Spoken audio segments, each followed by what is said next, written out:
Hello friends, आप सभी का स्वागत है मेरे YouTube channel true love story पर और मेरी कहानी द परफेक्ट मैरिज। तो चलिए इस कहानी के चैप्टर नंबर 23 को स्टार्ट करते हैं। Chapter number 23, she is my wife. Rashmi जब सुबह उठती है तो उसे कमरे में एक बैग मिलता है जो बंद था। उसे कुछ समझ में नहीं आया, लेकिन जब वो उस बैग को देख रही थी तभी उसे पीछे से आवाज़ आती है, तुम चाहो तो इसे खोल सकती हूँ। ये सुनकर रश्मि डर जाती है और वो जब पीछे देखती है तो वहाँ त्रिशा थी जो तैयार हो चुकी थी और अभी कॉफ़ी पी रही थी। त्रिशा रश्मि को देखकर कहती है गुड मॉर्निंग, जिस पर रश्मि भी कहती है गुड मॉर्निंग। फिर वो त्रिशा को अच्छे से देखती है, जो देखकर त्रिशा कहती है क्या हुआ, तुम मुझे ऐसे क्यों देख रही हो, कहीं कुछ। जिस पर रश्मि कहती है आपका भाई, आप तो शाम को आने वाली थी ना। जिस पर त्रिशा सोफे पर बैठते हुए कहते हैं वो मेरा काम थोड़ा ज़्यादा था तो मैं रात को आई थी, तुम सो रही थी इसलिए उठाया नहीं। जिस पर रश्मि बस ओह कहती है। फिर वो भी तैयार होने के लिए चली जाती है। वहीं आज संडे था इसलिए सब लोग घर पर ही मस्ती करने वाले थे।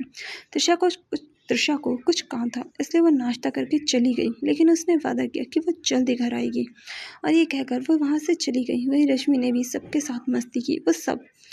वो अब सबके साथ घुल मिल गई थी। उसे सबके साथ खेलने में, बात करने में बड़ा मज़ा आता था।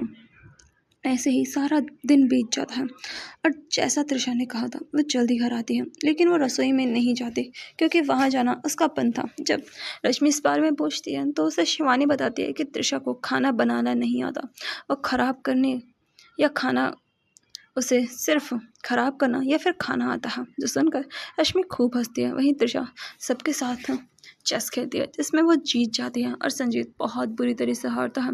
फिर वो सब आराम से खाना खाते हैं और सो जाते हैं। रश्मि जब त्रिशा को सोफे पर सोते हुए देखती है तो उसे बुरा लगता है क्योंकि उसे अब त्रिशा अच्छी लगने लगी थी। वहीं त्रिशा जल्दी ही सो जाती है क्योंकि वो काफ़ी ज़्यादा थकी हुई थी। सुबह हर बार की तरह त्रिशा जल्दी उठ जाती है और रश्मि अपने ही समय पर उठती है। आज रश्मि रानी रंग का सूट पहनती है और अच्छे से तैयार होती है। उसे थोड़ा डर लग रहा था कहीं वो लड़के फिर से उसे परेशान ना करें, लेकिन वो अपने चेहरे पर कुछ भी नहीं आने देती। फिर वो तैयार होकर नीचे जाती है जहाँ से त्रिशा मिलती है। वो नाश्ता कर रही थी, रश्मि भी नाश्ता करती है।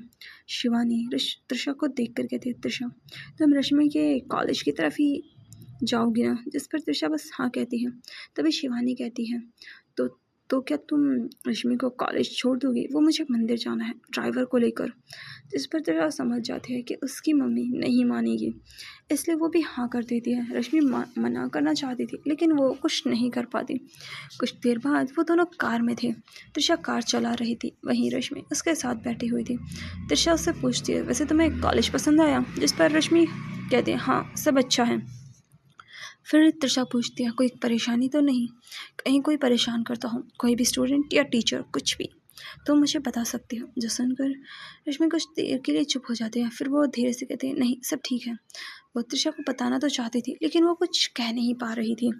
कुछ देर बाद रश्मि का कॉलेज आ जाता है। रश्मि कार से बाहर निकलकर त्रिशा को बाय करती है। वहीं त्रिशा जब कार चलाती है वो कुछ ही दूर गई थी कि उसने देखा कि रश्मि का फ़ोन और एक किताब रुमाल यही सीट पर रह गया। ये देखकर त्रिशा वापस कार को मोड़ती है। वहीं दूसरी तरफ वो लड़का साहिल आज भी वहीं खड़ा था। जब वो रश्मि को देखता है तो उसके पास आकर कहता है अरे वाह मेरी गुलाबो, क्या लग रही हो, बिल्कुल एक पका हुआ सेब, मन तो कर रहा है कि अभी खा लूँ। वहीं उसे ऐसे देखकर रश्मि डर जाती है और वो पीछे जाते हुए कहती है दूर रहो मुझसे, देखो अच्छा नहीं होगा। जिस पर वो लड़का कहता है जान मैं दूर रहा तो सच में मेरे लिए अच्छा नहीं होगा, वैसे भी दिक्कत क्या है, देखो खुश कर दूंगा, रानी बना कर रखूँगा। और ये कहकर वो लड़का रश्मि को छूने के लिए अपना हाथ बढ़ाता है और कहता है आजा बन जा मेरी रानी, तुझे सच में रानी बना कर रखूँगा। और जैसे ही वो रश्मि को छूने वाला था रश्मि डर से अपनी आंखें बंद कर ली थी। वो काफ़ी ज़्यादा डर गई थी, उसकी आंखों से आंसू भी बहने लगे थे, लेकिन वो हाथ रश्मि तक पहुंचता ही नहीं। रश्मि को उस लड़के की तरफ से चिल्लाने की आवाज़ आती है और जब वो अपनी आंखें खोलती है तो उसे एक जानी पहचानी खुशबू अपने पास महसूस होती है। तभी वो लड़का दर्द से कराहते हुए कहता है आखिर तू है कौन। जिस पर त्रिशा उस लड़के को देख कर कहते आखिर तू होता कौन है, मेरी रानी को अपनी कह रहा है। जिस पर वो लड़का कहता है तेरी रानी, आखिर तू हो कौन उसकी और मेरे बीच में क्यों आ रही हो? देखो ये कॉलेज है और तुम मेरे बाप को नहीं जानती।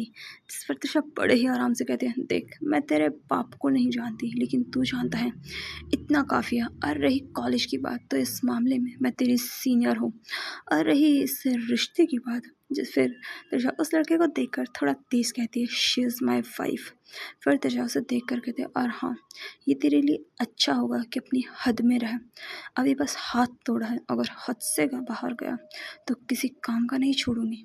दोबारा अगर इसके आसपास भी नज़र आया, और हाँ अगर तेरी ये या किसी और के भी मुंह से मैंने इसके लिए कोई भी गलत शब्द सुना तो तेरी हड्डियाँ तोड़कर तेरे घर पार्सल कर दूंगी।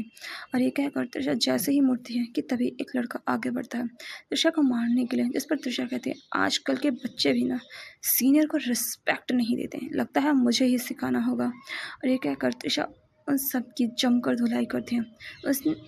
उस उनमें से कुछ को वो पैरों पर खड़ा नहीं रह पाता। जब त्रिशा रश्मि को देखती है तो रो रही थी। ये देखकर त्रिशा उसके पास आकर कहती है, क्या तुम ठीक हो? इस पर रश्मि बिना कुछ कहे एक झटके से त्रिशा को गले लगा लेती है और रोने लगती है। त्रिशा बस उसे शांत कर रही थी, उसे बिल्कुल भी अच्छा नहीं लग रहा था।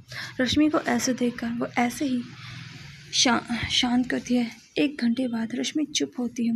उसने त्रिशा की शर्ट भिगो दी थी, तभी वहाँ प्रिंसिपल आ जाता है। चैप्टर नंबर 24, त्रिशा का गुस्सा।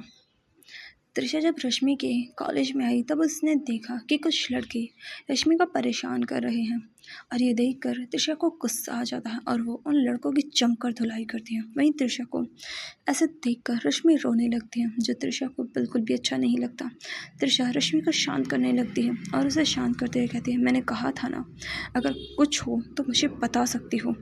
जिस पर रश्मि रोते हुए कहती है, वो मैं डर गई थी। जिस पर त्रिशा कहते हैं, ऐसे लोगों से डरते नहीं, इन्हें डराते हैं। जिस पर रश्मि कुछ नहीं कहती, तभी पीछे से प्रिंसिपल की आवाज़ आती है, बिल्कुल सही कहा तुमने, इन्हें सबक सिखाना ज़रूरी है। जो सुनकर रश्मि त्रिशा से दूर होती है, क्योंकि उसने त्रिशा को गले लगा रखा था। ये देखकर त्रिशा बस मुस्कुराकर प्रिंसिपल को देखकर कहती है, गुड मॉर्निंग सर, कैसे हैं आप? जिस पर सर कहते हैं, मैं तो बिल्कुल ठीक हूँ, लेकिन तुम्हारे जाने के बाद कॉलेज का माहौल बिल्कुल पहले जैसा ही हो गया। ये बच्चे किसी की नहीं सुनते और बाकी बच्चों को परेशान करते हैं, जैसे कल इस बच्चे को कर रहे थे। जो सुनकर त्रिशा रश्मि को देख कर कहते हैं, क्या इन्होंने कल भी परेशान किया? जिस पर संगीता, जो रश्मि की दोस्त थी, आकर कहती है, हाँ कल तो इससे भी ज़्यादा किया। जिस पर त्रिशा उसे देख कर कहती है, क्या किया? और ये पूछते समय त्रिशा की मुट्ठी कस चुकी थी। ये चीज़ प्रिंसिपल सर और रश्मि दोनों ने देखा था। सर संगीता को रोकना चाहते थे, लेकिन संगीता ने सब कुछ त्रिशा को बता दिया। जो सुनकर त्रिशा बिल्कुल शांति के साथ कहते हैं, लगता है इन लोगों की हिम्मत कुछ ज़्यादा ही बढ़ गई है। त्रिशा की वाइफ के साथ बदतमीजी बहुत महंगी पड़ेगी। फिर त्रिशा रश्मि का हाथ पकड़कर कहती है, मेरे साथ चलो। जो सुनकर रश्मि उसे रोकते हुए कहती है, जाने दीजिए ना, आप क्यों उनसे झगड़ा कर रही हो? वो लोग अच्छे नहीं हैं। जिस पर त्रिशा एक नहीं सुनती। वहीं सर और संगीता भी उनके साथ जाते हैं। वहीं दूसरी तरफ साहिल अपने दोस्त या यूँ कहूँ गुरु जय के साथ आ रहा था। वो यहाँ पर 3 साल पहले पढ़ता था और यहाँ का नामी गुंडा भी। वो लोग भी त्रिशा की तरफ ही आ रहे थे। वहीं त्रिशा को अपनी तरफ आता देखकर साहिल कहता है, भाई देख, वो लड़की है जिसने मुझे और मेरे दोस्तों को मारा। उसके साथ जय के कुछ दोस्त मयंक, राहुल, कमल भी थे। वो चारों भी पूरे जोश में के साथ कहते हैं, कौन है जो हमारे इलाके में हमारे लोगों को मार रहा है? वहीं त्रिशा भी रुक कर कहती है, मैंने मारा, क्या उखाड़ेगा?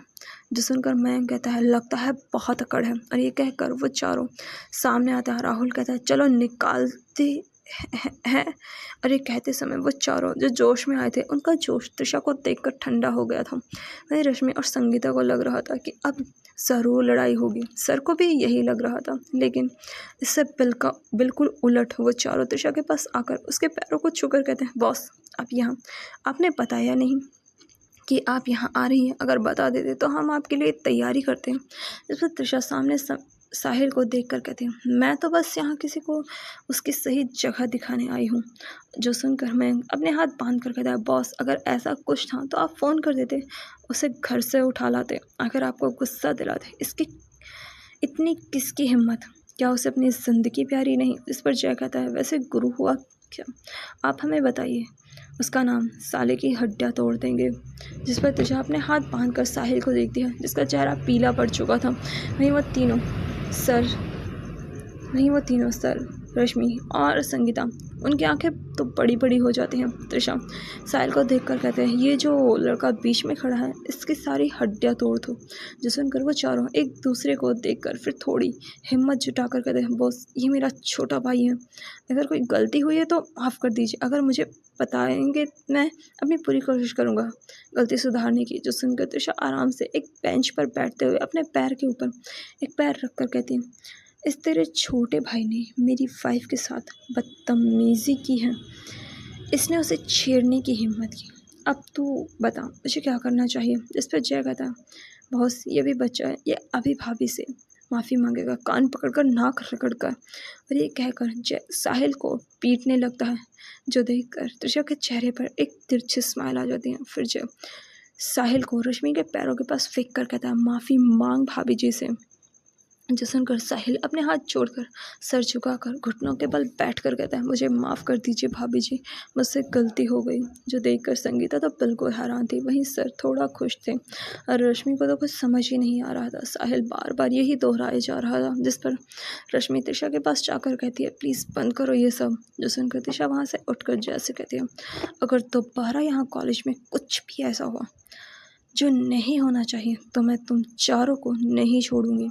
अब ये तुम्हारा काम है कि कोई भी कॉलेज का डिसिप्लिन ना तोड़े, समझा। दोबारा ऐसी गलती नहीं होनी चाहिए, वरना पैर तुम चारों के टूटेंगे, समझे। हर बार इतनी नर्म नहीं रहूँगी। और ये कहकर त्रिशा वहाँ से चली जाती है। वहीं त्रिशा वहाँ से दूर आकर कहते हैं, तुम अपनी क्लास ले लो, मुझे कुछ काम है। और ये कहकर त्रिशा बिना कुछ सुने वहाँ से चली जाती है। वहीं रश्मि बस त्रिशा को ही देख रही थी। उसे अच्छा लगा कि त्रिशा ने आज उसकी मदद की। वहीं संगीता उछलते हुए कहते, यार तेरी बीवी तो कॉलेज की, यार तेरी वाइफ तो कमाल की है, मतलब कॉलेज के 4 बिग बॉस भी उससे डरते हैं। आखिर ये क्या, मुझे तो यकीन नहीं हो रहा, इसने साहिल को अपने घुटनों पर ला दिया, क्या बात है। इस पर रश्मि कुछ नहीं कहती। फिर संगीता को कुछ याद आता है और कहता है, ये तुमने कहा था कि तुम्हारी वाइफ ठीक है दिखने में, लेकिन ये तो कमाल की है यार, इतनी खूबसूरत लड़की तुझे बस ठीक लगती है। अगर मैं तेरी जगह होती ना तो मैं तो उसके कोच से नीचे ही ना उतरूँ। और कितनी स्ट्रांग है यार, सच में तूने तो कमाल की वाइफ ढूंढी है। देख अगर ये उस शर्त में हमारा साथ दे तो हमारा जीतना तो तय है। और एक बार बात करना। जिस पर रश्मि अपनी क्लास में जाते हुए कहती है, मुझे क्लास लेनी है। और ये कहकर वो वहाँ से चली जाती है। वहीं संगीता भी चली जाती है। त्रिशा जो अभी कार में थी, उसे काफ़ी ज़्यादा गुस्सा आ रहा था जब उसने सुना कि साहिल ने रश्मि का दुपट्टा पकड़ा था। त्रिशा उसे जान से मार देना चाहती थी। उसे खुद नहीं पता था क्यों, लेकिन उसे उसका गुस्सा काफ़ी ज़्यादा था। वो वहाँ से सीधे ऑफिस जाती है, जहाँ जाकर त्रिशा अपना काम करने लगती है। उसका मैनेजर उसके गुस्से से ही डर गया था। उसे तो समझ ही नहीं आया आखिर आज बॉस को हुआ क्या है। वहीं ये बात घर भी चली जाती है। त्रिशा को गुस्सा बहुत कम आता था, लेकिन उसे तेज़ गुस्सा आता था जो बहुत ज़्यादा खतरनाक होता था। उसका मैनेजर काफ़ी ज़्यादा डरा हुआ था। तभी त्रिशा के पास शिवानी का फ़ोन आता है। त्रिशा फ़ोन उठाकर अपनी शांत आवाज़ में कहती है, हेलो मम्मी। जिस पर शिवानी कहती है, क्या हुआ, आज तुम ठीक नहीं लग रही, कुछ हुआ है। त्रिशा कहती है, नहीं सब ठीक है। जिस पर शिवानी कहती है, अच्छा ठीक है, मैं ये कह रही थी कि तुम रश्मि को कॉलेज से लेती आना। जिस पर त्रिशा कहती है, मुझे एक ज़रूरी मीटिंग है, मुझे जाना है, ड्राइवर या संजीत को भेज देना। और हाँ, मुझे इस पर अब कोई बहस नहीं चाहिए। और यह कहकर त्रिशा बिना कुछ सुने फ़ोन कट कर देती है। ये देखकर शिवानी कुछ नहीं कह पाती। तो शिवानी कहती है, ज़रूर कुछ हुआ है, वरना इसको इतना ज़्यादा गुस्सा नहीं आता। ऐसे लग रहा है जैसे ज्वालामुखी बनी हुई है, अभी फट जाएगी। फिर वो अमिताभ को देख कर कहती है, क्या हुआ, क्या आप रश्मि को ले आएंगे। जिस पर अमिताभ ठीक है कहते हैं और फिर रश्मि को लेने के लिए चले जाते हैं। Chapter number 25, I am sorry. Trisha इस समय अपने ऑफिस में बैठी हुई थी, लेकिन आज उसका मूड बिल्कुल भी अच्छा नहीं था। वहीं ऑफिस में काम करने वाले लोगों की बुरी हालत थी। त्रिशा आज काफ़ी ज़्यादा गुस्सा थी और सब लोग जो भी त्रिशा से बात करने के लिए जा रहे थे, सब आज उसके गुस्से का सामना कर रहे थे। और इन सब में सबसे बुरी हालत थी उसके सेक्रेटरी की, जिसे उसके पास बार बार जाना पड़ रहा था। उसका तो रोने का मन कर रहा था, उसकी आंखों में ना दिखने वाले आंसू भी आ चुके थे। वहीं त्रिशा के ऑफिस रूम में फिर से एक आवाज़ आती है, गेट आउट, अगर काम करना नहीं आता तो रिज़ाइन कर दो। वहीं सब लोग बाहर ऑफिस के बाहर आते हैं, जिनके तभी वहाँ पर कुछ लोग आते हैं जिनके चेहरे उतरे हुए थे। वहीं एक लड़की जो उनके साथ थी वो तो रोने ही लगती है। वहीं पूरे ऑफिस में बहुत बुरी हालत थी। तभी वहाँ प्रभास का सेक्रेटरी आता है। वो कुछ फाइल लेकर आया था। वो त्रिशा के सेक्रेटरी को उन्हें साइन करने के लिए देता है, लेकिन वो सेक्रेटरी उसे खुद साइन करने के लिए कहता है, क्योंकि वो फिर से उस ऑफिस रूम में नहीं जा सकता जिसे आज सब लोगों ने नर्क का नाम दिया था। और वहाँ पर नर्क की राजा बैठी हुई थी। वहीं उस सेक्रेटरी जिसका नाम राम था, उसे भी आज यहाँ का माहौल कुछ अलग लगता है, लेकिन फिर भी वो उस ऑफिस रूम में जाता है जिसका नाम आज लोगों ने नर्क का दरवाज़ा रखा था। सब लोग फिर से अपना काम करने लगते हैं, क्योंकि वो फिर से कोई डांट नहीं खाना चाहते थे। आधे घंटे बाद राम बाहर आता है। उसकी हालत भी कुछ ठीक नहीं थी। वो सबको देखकर खुद को सही करता है, लेकिन फिर भी वो त्रिशा की सेक्रेटरी से पूछता है कि आखिर आज उसकी बॉस को क्या हुआ है, जिस पर वो सेक्रेटरी अपनी हेल्पलेस आवाज़ में कहता है, हमें नहीं पता, लेकिन बॉस जब से आई है इनका यही बर्ताव है। जो सुनकर राम फिर से त्रिशा के ऑफिस की तरफ देखता है, जिससे वो थोड़ा घबरा जाता है और वो वहाँ से चला जाता है। वहीं दूसरी तरफ अमिताभ शिवानी की तरफ देखकर कहते हैं, शिवानी आज कुछ हुआ है क्या? जिस पर शिवानी कहते हैं, आप ऐसा क्यों कह रहे हो, क्या हुआ है? वहीं उसके पास रश्मि भी बैठी हुई थी। अमिताभ कहता है, कुछ वो आज राम त्रिशा के पास फाइल पर साइन कराने गया था। वो काफ़ी ज़्यादा डरा हुआ था। जो सुनकर शिवानी कहते हैं, क्या हुआ, क्या राम को कुछ हुआ है? इस पर अमिताभ कहता है, नहीं उसे कुछ नहीं हुआ, लेकिन तुम्हारी बेटी ने आज उसे डरा दिया। जिस पर शिवानी कहते हैं, हाँ आज त्रिशा की आवाज़ भी थोड़ी अलग थी। वैसे वो मुझे कभी मना करती नहीं, लेकिन आज उसने मुझे मना कर दिया। आखिर पता नहीं क्या हुआ है। जिस पर एक आवाज़ आती है, मुझे पता है क्या हुआ है मम्मी दी को। जो सुनकर शिवानी और बाकी सब दरवाजे की तरफ देखते हैं जहाँ संजीत खड़ा था। वो अंदर आकर वहीं सोफे पर बैठकर कहता है, अमिताभ कहते हैं, क्या हुआ है? जितना मुझे पता है त्रिशा को इतनी जल्दी गुस्सा नहीं आता। जिस पर संजीत कहता है, बिल्कुल सही कहा, लेकिन आज जो हुआ है दी का गुस्सा बिल्कुल सही है। फिर वो रश्मि की तरफ देखकर कहता है, भाभी आपने घर पर कुछ भी नहीं बताया ना? जिस पर रश्मि कुछ नहीं कहती, बस अपनी नज़रें झुका लेती है। जिस पर शिवानी कहती है, तो रश्मि से ऐसा क्यों कह रहे हो, क्या हुआ है? मुझे अब डरा रहे हो। जो सुनकर संजीत कहता है, ठीक है, अगर आप नहीं बताएंगी तो मैं बताता हूँ, और वैसे भी ये ऐसी बातें हैं जो छुपाई नहीं जाती। फिर संजीत अपनी मम्मी पापा की तरफ देखकर कहता है, मम्मी मेरा एक दोस्त भाभी के कॉलेज में पढ़ता है, उसने मुझे आज जो कॉलेज में हुआ वो बताया। बात सुनकर मैं खुद हैरान रह गया। फिर संजीत जो भी कॉलेज में हुआ सब कुछ बताता है, और ये भी कि कैसे उस लड़के ने रश्मि को परेशान किया, फिर त्रिशा ने कैसे उसकी पिटाई की। वहीं इस पूरे समय रश्मि नीचे देख रही थी। उसे काफ़ी बुरा लग रहा था, क्योंकि वो सब कुछ नहीं कर पा रही थी। वहीं पूरी बात सुनकर शिवानी हैरान रह जाते, और वहीं अमिताभ भी। शिवानी रश्मि की तरफ देखकर कहती है, बेटा तुम ठीक तो हो ना? कहीं उस लड़के ने तुम्हें कोई नुकसान तो नहीं पहुंचाया? जिस पर अमिताभ कहते हैं, त्रिशा ने बिल्कुल सही किया, और उस लड़के की हिम्मत कैसे हुई मेरी बहू को परेशान करने की? मैं उसे छोड़ूंगा नहीं। इस पर संजीत कहता है, पापा आपको कुछ भी करने की ज़रूरत नहीं है, दी ने सब कुछ संभाल लिया है, बस वो भाभी पर गुस्सा है। इस पर शिवानी कहते हैं, लेकिन इसमें मेरी बहू पर गुस्सा करने की क्या ज़रूरत? कितनी प्यारी बच्ची है, और उस लड़के ने इसे इतना ज़्यादा परेशान किया, मुझे तो इसकी मदद करनी चाहिए। जिस पर अमिताभ कहते हैं, त्रिशा का गुस्सा बिल्कुल सही है, अगर रश्मि ऐसे बातें छुपाएगी तो उसके साथ कुछ भी हो सकता है, उसे कम से कम त्रिशा को तो बताना ही चाहिए। जिस पर रश्मि धीरे से कहती है, सॉरी पापा, वो मैं डर गई थी इसलिए नहीं बोल पाई। जिस पर शिवानी उसे देखकर उसकी आंखों से आंसू पहुँचते हुए कहती हैं, बेटा दोबारा ऐसा मत करना, ये तुम्हारे लिए ही अच्छा है, और कुछ भी हो तुम हमें बता सकते हो, हम भी तुम्हारी फैमिली हैं। जिस पर रश्मि धीरे से हाँ में कह सर हिलाती है। फिर रश्मि थोड़ा हिचकिचाते हुए कहती है, वो मम्मी त्रिशा। इस पर शिवानी कहती है, उसकी चिंता मत करो, मैं उसे फ़ोन कर दूँगी, वो घर आ जाएगी, फिर तुम उसे प्यार से मना लेना। वो मान जाएगी। हालांकि थोड़ा मुश्किल है, लेकिन मुझे पता है मेरी बहू ये कर सकती है। फिर शिवानी आगे कहती है, आगे से कुछ भी मत छुपाना, ठीक है। इस पर रश्मि हाँ कहते हैं। फिर वो वहाँ से चले जाते हैं। वहीं उसे जाता देखकर संजीत कहता है, मम्मी आपको क्या ये इतना आसान लगता है त्रिशादी का गुस्सा शांत करना। इस पर शिवानी कहती है, वो उसकी वाइफ है और मुझे ऐसा लगता है कि त्रिशा इस पर गुस्सा नहीं करने वाली।